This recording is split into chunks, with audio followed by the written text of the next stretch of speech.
pour le groupe socialiste. Merci Monsieur le Président, Monsieur le Ministre, Monsieur le rapporteur, chers collègues.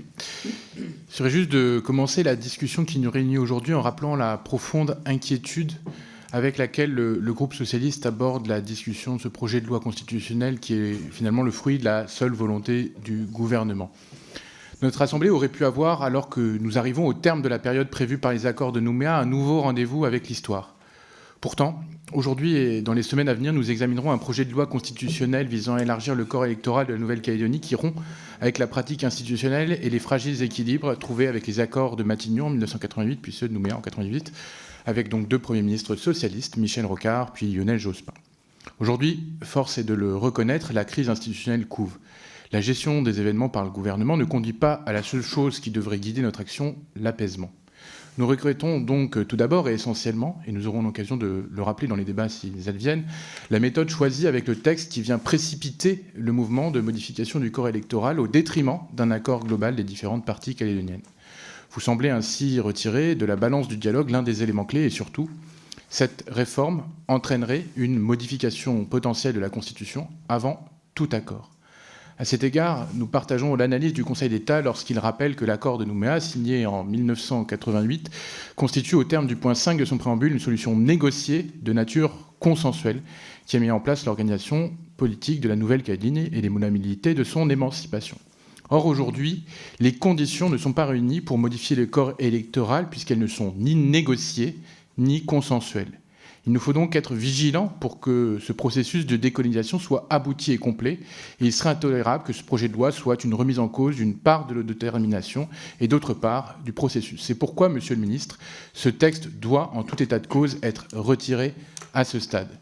Le risque que vous prenez, c'est celui d'un embrasement généralisé qui serait inconsidéré, comme ont pu le dire beaucoup d'acteurs éminents que nous avons pu auditionner.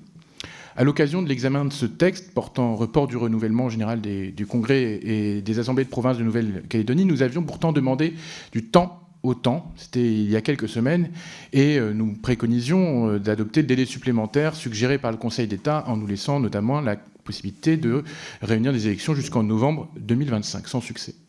Monsieur le ministre, je vous appelle pourtant à écouter les forces vives locales et pour que, comme l'écrivait dans une tribune de 2008 Lionel Jospin et Michel Rocard, plus que jamais, il faut parler, diagnostiquer sans complaisance les injustices, rechercher ce qui rassemble et discuter de ce qui divise. L'État, partenaire politique des accords, doit assurer une mission permanente de dialogue. Pour se tourner vers l'avenir, en réparant les blessures du passé, nulle précipitation n'est nécessaire.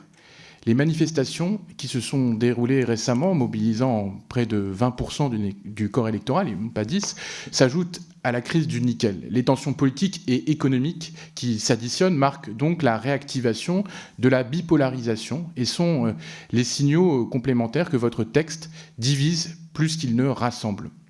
S'il y a un soupçon sur la neutralité de l'État sur le dégel du corps électoral, c'est donc que ce texte va trop loin.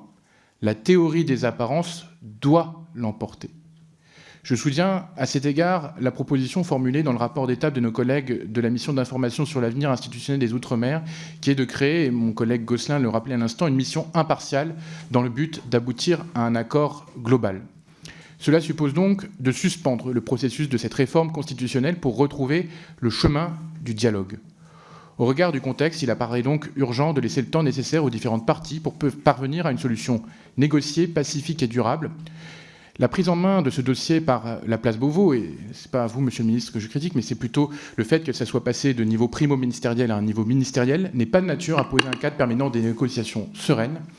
Nous devons agir pour retrouver un chemin serein, et je ne pense pas que ce soit le train que nous prenions. Madame Félicie Gérard, pour le groupe Horizon. Merci, Monsieur le Président.